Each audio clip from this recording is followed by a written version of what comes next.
साथियों, साधारण तौर पर गाँव में या अन्य जगहों पर जैसे लोग निवास करते हैं, तो उस मकान घर में वो रह रहे होते हैं और ज़्यादातर लोगों को ये पता नहीं होता है कि वो जिस मकान में रह रहे हैं वो कौन सी ज़मीन पर निर्मित है और उसकी नौइयत क्या है। आम तौर पर लोग जो है अपने पुश्तैनी मकान को समझते हैं कि हाँ, ये बाप दादा के द्वारा ये बनाया गया मकान है, तो इसको जो है उसमें वो निर्माण कराते जाते हैं और उसमें रह रहे होते हैं। लेकिन बाद में कभी कभी ये पता चलता है कि नहीं, ये ज़मीन ही उनके नाम से नहीं है या वह ज़मीन ही उस प्रयोग के लिए नहीं रही है। तो जब इस बात की जानकारी होती है कि भाई ये जिस ज़मीन में हम आप वर्षों से अपने परिवार के साथ रहते चले आ रहे हैं वह ज़मीन ही उनके नाम से नहीं है, तो ऐसी परिस्थिति में अगर जब जानकारी होती है तो उसको सही करने के लिए, उसको अपने नाम कराने के लिए या उसे व्यवस्थित करने के लिए क्या प्राविधान दिए गए हैं कानूनी तौर पर। तो सामान्य तौर पर अगर ये जानते हैं कि अगर हम किसी मकान में रह रहे हैं या कोई व्यक्ति कहीं रह रहा है और उसको ये पता चले कि वह ज़मीन उसके नाम से नहीं है, वह ज़मीन गांव सभा के रूप में दर्ज है, तो उसके लिए कानून में क्या प्राविधान दिए गए हैं और कौन सी व्यवस्थाएं ऐसी हैं जिसके आधार पर आप जो है अपने घर को सुरक्षित कर सकते हैं। और यदि आज तक आपने हमारे चैनल को सब्सक्राइब न किया हो तो ऐसी ही जानकारियों के लिए कृपया हमारे चैनल को सब्सक्राइब करें। तो साथियों, पूर्व के कानून में जब उत्तर प्रदेश जमींदारी विनाश अधिनियम लागू था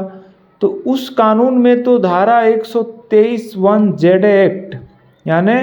धारा 123(1) में ये प्राविधान था कि अगर किसी व्यक्ति का जो है कोई व्यक्ति है, अगर उसका मकान किसी भूमि पर जो सार्वजनिक प्रयोग की भूमि न हो, उस जमीन पर 3 जून 1995 और 13 मई 2007 को यदि गृह मकान विद्यमान रहा हो तो उसे उसके साथ सेटल करने का प्राविधान उसमें था। और जब 2006 में राजस्व संहिता लागू हुई तो संहिता के लागू होने के बाद उसी प्राविधान को बदला गया और उसके जगह पर 123(1) के जगह पर धारा 67 क बनाई गई, यानी 67A 67 क का निर्माण हुआ। और 67 क में जो प्रोविजंस दिए गए, जो नियम दिए गए, उस 67 क में जो नियम बनाए गए उसमें ये कहा गया कि अगर किसी व्यक्ति का मकान यानी किसी व्यक्ति का घर मकान और ऐसी ज़मीन जो सार्वजनिक प्रयोग की ज़मीन न हो, उस भूमि पर अगर मकान किसी व्यक्ति का 29 नवंबर सन 2000 और 29 नवंबर सन 2012 को का रहा हो और वह सार्वजनिक प्रयोग की भूमि न हो, तो उस ज़मीन में से 200 वर्ग मीटर ज़मीन जो है उस व्यक्ति के साथ जो है निहित कर दी जाएगी, यानी विनियमित कर दी जाएगी और उसे 67 क के प्राविधानों के तहत आबादी के खाते में दर्ज करने की कार्रवाई की जा सकती है।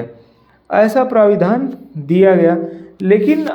अब जो 67 क का प्राविधान है, उस 67 क के प्राविधान में एक महत्वपूर्ण शर्त जोड़ दी गई। उस महत्वपूर्ण शर्त में ये कहा गया कि वह व्यक्ति धारा 64 के अंतर्गत पात्र होना चाहिए। यानी ऐसा नहीं है कि आपके पास काफ़ी मात्रा में ज़मीन है और आप जो है घर बना लिए तो आपको 67 क का लाभ मिल जाएगा। अब 67 क का लाभ किसे मिलेगा, इसके लिए भी कानून में प्राविधान दिए गए हैं और कहा गया कि 67 क का लाभ उसी व्यक्ति को मिलेगा जो धारा 64 के सब क्लास 1 के तहत पात्रता रखता हो। अब आपको ये जानना जरूरी होगा कि धारा 64(1) की पात्रता क्या है, धारा 64(1) में पात्रता क्या दी गई है। तो धारा 64(1) में जो वरीयता का क्रम दिया गया है, जो पात्रता दी गई है, उस पात्रता में सर्वप्रथम जो है रखा गया है SC ST के लोगों को,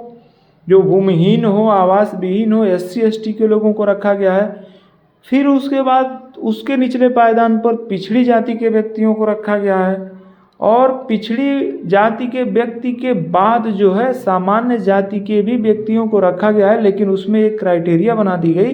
कि जो गरीबी रेखा से नीचे जीवन यापन करते हों ऐसे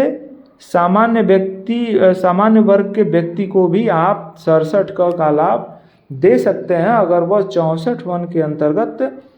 पात्रता रखता है तो उसे वो जो है विनियमित किया जा सकता है। तो साथियों,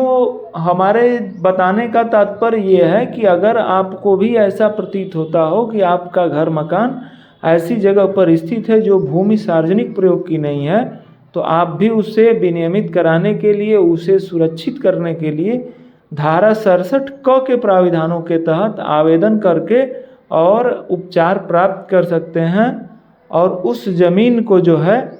आबादी के रूप में दर्ज कराने की कार्रवाई करा सकते हैं, जिससे आपका घर मकान जो है सुरक्षित हो जाएगा। तो साथियों, अगर ऐसा कुछ आपके संज्ञान में हो तो आप भी 67 क में जो प्राविधान दिया गया है उस 67 क के प्राविधान के तहत 200 वर्ग मीटर ज़मीन को जो है विनियमित करा सकते हैं। और ये जानकारी आपको यदि अच्छी लगी तो कृपया मेरे चैनल को ज़रूर सब्सक्राइब करें। धन्यवाद।